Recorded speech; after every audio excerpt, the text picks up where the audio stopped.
ரொம்ப இன்ட்ரெஸ்டிங்கான குச்சிக்கிழங்கு அறுவடையும் மஞ்சள் அறுவடையும் ஒரே வீடியோவில் பார்க்க போகிறோம். நல்லா 12 மாதம் வேலையை செஞ்சு வளர்த்தி கடைசியில் அறுவடை சமயத்தில் பார்த்தீங்கன்னா ரொம்ப விலை இறங்கிருச்சுன்னு சொல்லிட்டு நாங்களும் அறுவடை பண்ணாமல் வச்சுருந்தோம். ஒரு மாதமாக டெய்லி வந்துட்டு ரேட் பார்க்குறது தான் வேலையே. ஒரு பாயிண்ட்டுக்கு 280லேருந்து 70 60ன்னு சொல்லி 50க்கு வந்து திருப்பி ஒரு 2 நாள் பார்த்தீங்கன்னா 70 80ன்னு ஏறிச்சு. அந்த டைமில் பார்த்தீங்கன்னா நாங்கள் கரெக்டாக சரி அறுவடை பண்ணிடலான்னு முடிவு பண்ணிவிட்டு ஆளுங்களை வர சொல்லிட்டோம். அவங்களும் பார்த்தீங்கன்னா காலையில் ஒரு 7:30 போது காட்டுக்குள்ளே இருந்தாங்க. ஒரு 10-12 பேர் வந்திருப்பாங்க. ஃபுல்லாக ஜென்ஸ் தான். மரவள்ளி கிழங்குன்னு எப்படி பேர் வச்சாங்கன்னு தெரியல. மரவள்ளி கிழங்கு செடி மாதிரி இல்லாமல் நல்லா மரம் மாதிரியே வளர்ந்துருச்சு. இப்படி மரம் மாதிரி வளர்றதுனால தான் அது மரவள்ளி கிழங்குன்றது எனக்கு இப்போ தான் புரியுது.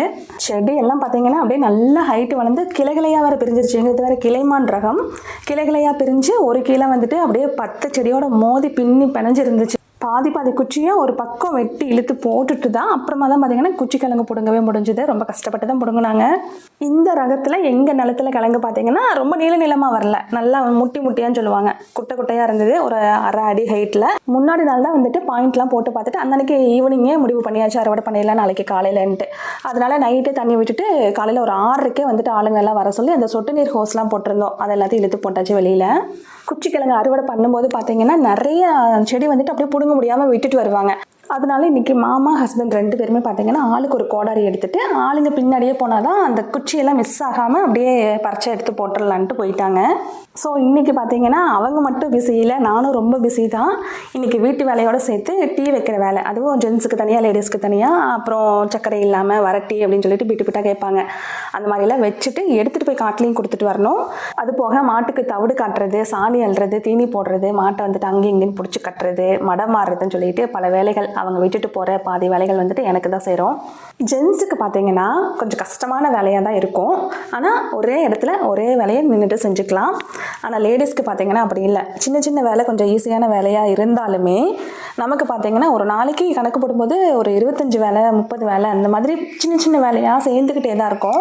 அவங்க ஏதாவது ஒரு வேலை கொஞ்சம் கஷ்டமாக செய்கிறாங்கன்னா அந்த ஒரு வேலையை மட்டுமே பார்த்துட்டு அங்கேயே நின்றுப்பாங்க. ஆனால் நமக்கு வந்து அப்படி இல்லை. இதையும் பார்த்தே ஆகணும், அதையும் பார்த்தே ஆகணும். நமக்கு வீட்டில் எந்த கஷ்டமான வேலை இருந்தாலும் அவங்க ஹெல்ப்புக்கெலாம் வர மாட்டாங்க. நமக்கு வீட்டில் இந்த ஒட்டடி அடிக்கிறது, சுத்தம் பண்ணுறது, அந்த மாதிரி பெரிய வேலையெல்லாம் இருக்கும்போது பார்த்தீங்கன்னா அவங்க ஃப்ரீயாக தான் இருப்பாங்க. ஆனாலுமே அவங்க வந்துட்டு அந்த அன்றைக்கி ரெஸ்ட் எடுத்துப்பாங்க, இல்லைன்னா வந்துட்டு எங்கேயாவது வெளியில் போயிடுவாங்க. இந்த மாதிரி வேலை இருக்கிறப்ப பார்த்தீங்கன்னா அவங்க வந்து காட்டுக்குள்ளேயே நின்றுப்பாங்க.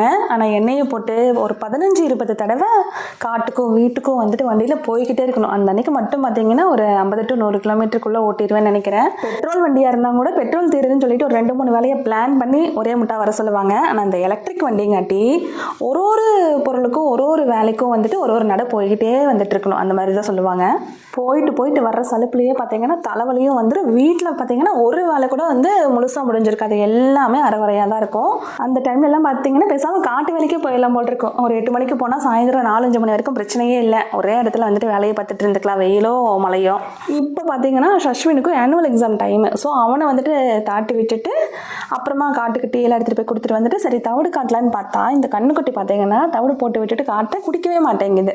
சரின்ட்டு பச்சை தண்ணியை ஒரு பக்கெட் எடுத்து வச்சு அதை கொஞ்சம் குடிச்சுது. அதை அப்படியே கொண்டு போய் கட்டிட்டு மாட்டை பிடிச்சிட்டு வந்து அந்த தாலியில் காட்டுறேன். மாடும் பார்த்தீங்கன்னா என்ன மாறிச்சோ தெரியல. நானும் வந்துட்டு மாமா சொன்ன மாதிரியே தான் போட்டேன், அதே தவிடு தான் போட்டேன். ஆனாலும் நீ என்ன மாறிச்சுன்னு தெரியல, அது குடிக்கவே மாட்டேன்னுச்சு. நானும் ரொம்ப நேரம் அதை கூட போராடி நல்லா கலக்கி விட்டு அலசி விட்டு பார்த்துட்டேன். அப்புறமா சரி எங்கேயும் மெதுவாக குடின்னு சொல்லிட்டு அதை அப்படியே அந்த தூணில் கட்டி விட்டுட்டு அப்படியே எருமையை போய் பிடிச்சிட்டு வந்து காட்டிட்டேன். இந்த வெயில் காலம் வந்தாலே பார்த்தீங்கன்னா எப்பயுமே அறுவடை சமயமாக தான் இருக்கும். வேலையும் அதிகமாக தான் இருக்கும். காட்டிலையும் பார்த்தீங்கன்னா இருக்கிற வெள்ளாமைக்கெலாம் வந்துட்டு தண்ணி கட்டுற மாதிரியும் இருக்கும். ஸோ எல்லாத்துக்குமே வந்துட்டு வேலை இருந்துக்கிட்டே தான் இருக்கும். அதனால மாடு எருமையெல்லாம் அதிகமாக வச்சுருந்தா இந்த டைமில் வந்துட்டு அதுக்கும் வேலை செய்ய முடியாது, காட்டிலையும் வேலை செய்ய முடியாதுன்றதுனால ஒரே மாடு ஒரே எருமை இந்த ஒரு கண்ணுக்குட்டி மட்டும் வச்சுட்டு மற்றது எல்லாத்தையுமே விற்றுட்டோம். இனி வந்து இந்த அறுவடையெல்லாம் முடிஞ்சு காடெல்லாம் வந்துட்டு பதப்படுத்தி உழவு ஓட்டி குப்பை கொட்டி மறுபடியும் உழவு ஓட்டி அப்புறம் பாத்தி கட்டுறது பார் கட்டுறதுன்னு சொல்லிட்டு எல்லா வேலையும் முடிச்சுட்டு என்னெல்லாம் விதைக்கிறோமோ அதெல்லாம் விதைச்சிட்டு அது ஒரு லெவலுக்கு வந்ததுக்கு அப்புறமா தான் பார்த்திங்கன்னா மறுபடியும் மாடெல்லாம் வாங்கினோம். இன்றைக்கி நல்லா கலக்கி விடுங்க. எருமை கூட கொஞ்சம் பிடிச்சிருச்சு. மறுபடியும் வந்து மாட்டுக்கு கொஞ்சமாக அந்த வறுத்தவிடெல்லாம் மேலே தூவி விட்டு அதை மறுபடியும் கலக்கி விட்டு எப்படி ஒரு வழியாக குடிக்க வச்சுட்டு 3ஐயும் பார்த்தீங்கன்னா நல்லா நிழலில் கட்டிட்டு மக்காச்சோள தட்டு மாமா அறுத்து வச்சுட்டு போயிருந்தாங்க. அதை வந்து எல்லாத்துக்கும் போட்டு சாப்பிடும்போது பார்த்தீங்கன்னா ஒரு 11 மணிக்கு மேலேயே இருக்கும். அதுக்கு முன்னாடியே வந்துட்டு மாமா ஒரு தடவை, ஹஸ்பண்ட் ஒரு தடவை வந்துட்டு இடையில மாற்றி மாற்றி வந்து சாப்பிட்டுட்டு போயிட்டாங்க. சாப்பிட்டுட்டு ஒரு 1/4 மணி நேரம் ரெஸ்ட் எடுத்து இருந்திருப்பேன். அதுக்குள்ளே பார்த்தீங்கன்னா பாத்திரம்லாம் நிறையா செஞ்சிருச்சு கழுவுறதுக்கு. அப்புறம் வீடு கூட்டணும்னு சொல்லிட்டு அதை வேலையில் முடிச்சுட்டு பார்க்கும்போதே அடுத்த டீ டைம் வந்துருச்சு. டீ வச்சு காட்டுக்கு எடுத்துகிட்டு போய் கொடுக்குறதுக்கு மட்டும் எனக்கு சம்பளம் போட்டு கொடுத்துருந்தாங்கனாலே போதும், நான் நேரம் பெரும் பணக்காரியாக இருந்திருப்பேன். ஆனால் பார்த்தீங்கன்னா காட்டுக்கு வர ஆளுங்களே நினச்சிப்பாங்க இவங்களுக்கு என்னப்பா வீட்டில் தான் இருக்கிறாங்கன்ற மாதிரி தான் இருக்கும். ஆனால் ஆளுங்களாவது வந்தாங்கன்னா வேலையை செஞ்சுட்டு ஒரு 350, 400, 450, 500 வரைக்கும் வந்துட்டு சம்பளம் வாங்கிட்டு போகிறாங்க. நமக்கு பார்த்தீங்கன்னா ஒரு பைசாக்கு பிரயோஜனம் இல்லை. டீ கொண்டு போய் கொடுக்க போகும்போதே பார்த்தீங்கன்னா குச்சிக்கிழங்கு பிடுங்குற ஆளுங்கெல்லாம் வந்துட்டு பிடுங்கிட்டு ஒரு 2 மணிக்கிட்ட இருக்கும். அந்த டைமில் வந்துட்டு சரி லோடுக்கு கரெக்டாக இருக்கும்ன்ட்டு அந்த குச்சிக்கிழங்கெல்லாம் வந்துட்டு வெட்டி போட ஆரம்பிச்சிட்டாங்க. கிழங்கு தனியாக பிடுங்கி போட்டு வச்சுருக்கிற எல்லா கிழங்கையும் வந்துட்டு இந்த மாதிரி தனித்தனியாக வெட்டி எடுத்து போட்டு அங்கே அப்பப்போ வந்துட்டு கூடையில் எடுத்துகிட்டு போய் லாரியில் போட்டு அவங்க லோடு ஏற்றுவாங்க. இதுக்கே பார்த்தீங்கன்னா நைட்டு ஒரு 8-9 மணி ஆயிரும். முன்னாடி நாள் நைட்டு தான் வந்து காடு ஃபுல்லாக தண்ணி பாய்ச்சிருக்கிறதுன்றதுனால கொஞ்சம் ஈரமாகவும் இருக்கும். லாரியில் பார்த்தீங்கன்னா ஒரு பாதி லோடு தான் போட முடியும். அதுக்கு மேலே காட்டுக்குள்ளே நிறுத்தி போட முடியாது. அதனால் ரோட்டில் கொண்டு வந்து நிறுத்திட்டு அவங்க தலையில் கூடையில் சமந்து கொண்டு வந்து தான் கொட்டுற மாதிரி இருக்கும். அதனால் பார்த்தீங்கன்னா கொஞ்சம் கஷ்டமாக தான் இருக்கும். டீ கொடுத்துட்டு வந்ததுக்கப்புறமா என்ன வேலைன்னு பார்த்தீங்கன்னா அந்த வாய்க்காலில் வந்துட்டு தண்ணி வரும். அது முறை வச்சுருக்குறோம். இந்த டைமுக்கு வந்துட்டு இவங்க காட்டுக்கு பயணுன்ற மாதிரி. ஸோ இப்போ பார்த்தீங்கன்னா எங்களோட காட்டுக்கு வர டைம்ன்றதுனால ஒரு மடையை மட்டும் மாறு தண்ணி வந்துட்டு வயலுக்குள்ளே வந்துடும் சொல்லிட்டு மாமா சொல்லியிருந்தாங்க.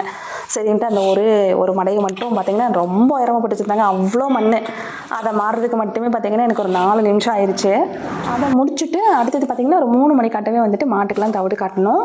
இன்றைக்கி பார்த்தீங்கன்னா குச்சிக்கிழங்கு லோடு ஆகிட்டங்காட்டி அவங்க புடுங்கலாம் காட்டி மாமாவே தவிடு காட்ட வந்துட்டாங்க. 5 மணிக்கெலாம் பார்த்தீங்கன்னா கிழங்கு லோடு பண்ணிகிட்டு இருந்தாங்க. சரி அவங்களுக்கு ஒரு தடவை டீ கொடுத்துட்டு வரலான்னு சொல்லிட்டு சஷ்வினும் பார்த்தீங்கன்னா ஸ்கூல்லேருந்து வந்துட்டா. அதனால் 2 பேரும் டீயை வச்சுட்டு அங்கே எடுத்துகிட்டு போயிருந்தோம். சஷ்வின் அங்கேயே இருந்துட்டா. அந்த அன்றைக்கி டே பார்த்தீங்கன்னா அப்படியே அதுக்கு இதுக்கும் அலைஞ்சு திரிஞ்சே வந்து நாளே முடிஞ்சிருச்சு. இது அடுத்த நாள். முன்னாடி நாள் டீயை பொங்க விட்டுட்டு அந்த அன்றைக்கி வந்துட்டு எனக்கு துடைக்கவே முடியல. இன்றைக்கி தான் பார்த்தீங்கன்னா லேசாக தண்ணியெல்லாம் அப்படியே ஊற்றி விட்டு கொஞ்சம் நேரம் ஊற வச்சு அதுக்கப்புறமா தான் தேய்ச்சி எடுத்தேன். அந்த டீ தூள் கூட போயிடுச்சு. அந்த டீ கடை பார்த்தீங்கன்னா அவ்வளோவா போகவே இல்லை. சரின்ட்டு மறுபடியும் வந்து நம்ம விம் லிக்விடு ஸ்க்ரப் எல்லாம் எடுத்து வச்சு தேய்ச்சி திருப்பி நல்லா கழுவி விட்டு அடுத்த டீ வைக்கிறதுக்கு ரெடி ஆகிட்டேன். இந்த வாட்டி டீ வந்து பார்த்தீங்கன்னா ஒரு 30 பேர்த்துக்கு வைக்க வேண்டியதாகிடுச்சு. கேஸ் தீந்துரும்னு சொல்லிட்டு கரண்ட் அடுப்பை யூஸ் பண்ணிவிட்டேன்.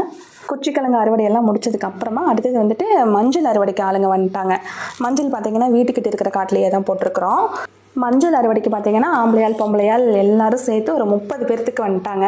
30 பேர் வந்தாலும் பரவாயில்ல, ஒரே நாளில் வேலை முடிஞ்சிடும். ஆனால் டீ வைக்கிறது தான் பார்த்தீங்கன்னா கொஞ்சம் அதிகமாக இருக்கும். இருந்தாலும் பரவாயில்லன்ட்டு ஒரு பெரிய குண்டா எடுத்து வச்சு 1 லிட்டர் பால் 2 லிட்டர் தண்ணி ஊற்றி நிறைய தூள் சர்க்கரை எல்லாம் போட்டு சூப்பராக அப்படியே நல்லா திக்காக ஒரு டீயை வச்சாச்சு. 2 ஃப்ளாஸ்கில் ஒரு பால் கேன்லன்னு சொல்லிட்டு 2 லிட்டர் பால் கேன்லையும் ஒரு ஃப்ளாஸ்க்லையும் பார்த்தீங்கன்னா பாலோடு சேர்த்த டீ. அந்த சின்ன ஃப்ளாஸ்க்கு க்ரீன் கலரில் இருக்கிறதுல பார்த்தீங்கன்னா ஒரே ஒரு ஆளுக்கு மட்டும் வர டீயே. எல்லாத்தையும் சேர்த்து ஒரு 30-32 கப்பு எடுத்துகிட்டு காட்டுக்கு கிளம்பிட்டேன். ஒரு 15 நாளைக்கு முன்னாடி பார்த்தீங்கன்னா ஒரு 4-5 லேடிஸ் மட்டும் வந்து மஞ்சள் தோகையெல்லாம் அறுத்து அப்படியே காட்டுக்குள்ளேயே வந்துட்டு அங்கங்கே கட்டி வச்சுட்டு போயிட்டாங்க. இப்போ மஞ்சள் வெட்டும்போது பார்த்தீங்கன்னா அந்த தோகையெல்லாம் அப்படியே தள்ளி தள்ளி விட்டு அப்படியே பறிச்சு எடுத்துருவாங்க. அந்த தோகையை வந்து பார்த்தீங்கன்னா மஞ்சள் வெட்டி முடிச்சதுக்கப்புறமா காடு ஃபுல்லாக பரப்பி விட்டு நம்ம உழவு ஓட்டுறதுனால ஓட்டிக்கலாம், இல்லை தீ வைக்கிறதுனால வச்சுக்கலாம். ஆம்பளை ஆளுங்க பார்த்தீங்கன்னா அந்த கோடாரி வச்சுட்டு மஞ்சள்லாம் வந்துட்டு அப்படியே பறிச்சு போட்டு அப்படியே ஒரு பக்கமாக குட்டானா போட்டு போயிடுவாங்க. பொம்பளை ஆளுங்கெல்லாம் பார்த்தீங்கன்னா அந்த மஞ்சளில் வந்துட்டு விரலி தனியாக கட்டை தனியாக அந்த தாய் மஞ்சள் தனியாக எடுத்து வச்சுருவாங்க. போன வருஷம் பார்த்தீங்கன்னா மஞ்சள் கம்மியாக தான் போட்டிருந்தோம். இந்த வருஷம் விதைக்கிறதுக்கு விதைக்கலவாக தான் போட்டிருந்தோம். ஸோ ஒரே நாளில் வந்துட்டு வெட்டி முடிச்சுட்டாங்க. இந்த மஞ்சள்லேயும் பார்த்தீங்கன்னா கொஞ்சம் நோவு இந்த மாதிரி இருக்குதுன்றதுனால விதைக்கு வந்துட்டு ஆளுங்களை விட்டு தான் பொறுக்கணும். மஞ்சளில் நிறைய பேருக்கு விரலி மஞ்சள் எது, கட்டை மஞ்சள் எது, தாய் மஞ்சள், பனங்காலி எதுன்னு தெரியாது. இப்போ நான் கையில் வச்சுருக்கிறேன் பார்த்தீங்களா, அதுதான் வந்துட்டு விரலி மஞ்சள். நம்ம கடையில எல்லாம் வாங்கும்போது நல்லா மஞ்சள் கலரில் இருக்குது பார்த்தீங்களா, அதுதான் இது. இந்த பிளாக் கலரில் ஒன்று கட்டுறேன் பார்த்தீங்களா, அதுதான் வந்துட்டு தாய் மஞ்சள், பனங்காலின்னு சொல்லுவாங்க. இதுதான் வந்துட்டு போன வருஷம் நம்ம மண்ணுக்குள்ளே விதையாக போட்ட மஞ்சள். இந்த வருஷம் வந்துட்டு இப்படி தான் இருக்கும். இதையும் வந்து நம்ம தனியாக ஒரு ரேட்டு கொடுத்துக்கலாம்.